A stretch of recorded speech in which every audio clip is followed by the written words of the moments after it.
దీనికి చాలా ప్రాధాన్యత ఇచ్చాం.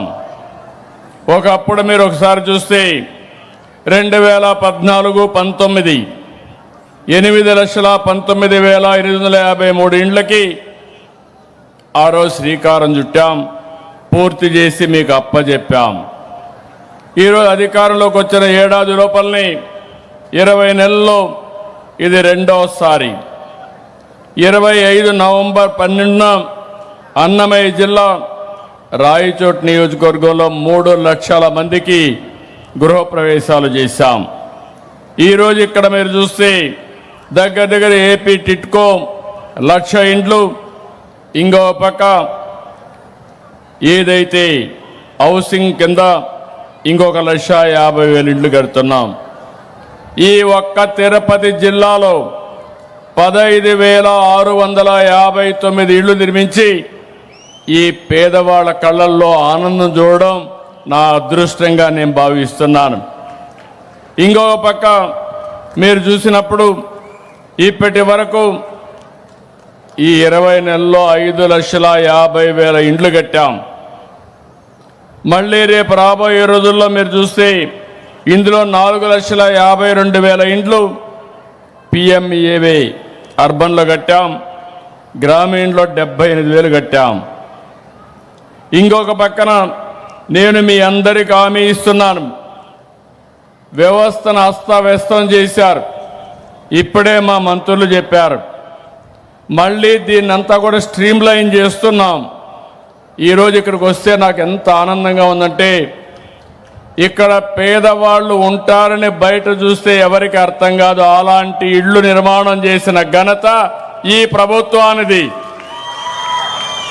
మధ్య తరగతి ధనిక వర్గాలుండే విధంగా ఒక మంచి ప్రెమిసెస్ కట్టి లేఅవుట్ కూడా వెడల్పుగా వేసి మీ ఇండ్లు కూడా నివాస యోగ్యమైన ఇండ్లు.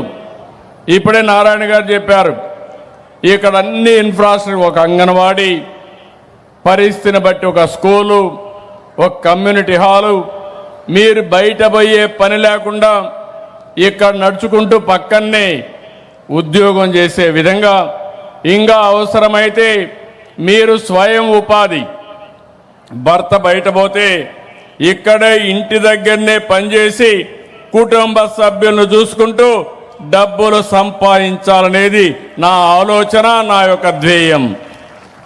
అలాంటి మంచి ఇండ్లు కడితే దాన్ని పూర్తిగా నాశనం చేసే పరిస్థితికి వచ్చారు. ఏ విధంగా మనసు వచ్చిందో నాకు అర్థం కాదు.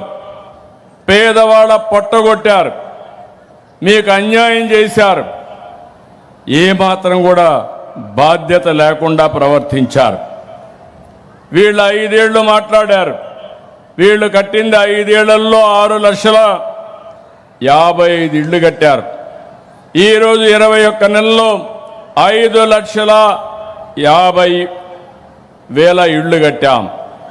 మళ్ళీ ఇంకొక పక్క మీరు చూస్తే రేపు రాబోయే రోజుల్లో ఇంకొక 4,50,000 కట్టి దగ్గర 10 లక్షల ఇండ్లు ఈ డిసెంబర్ లోపల పూర్తి చేసే బాధ్యత మాదని మరొకసారి హామీ ఇస్తున్నా.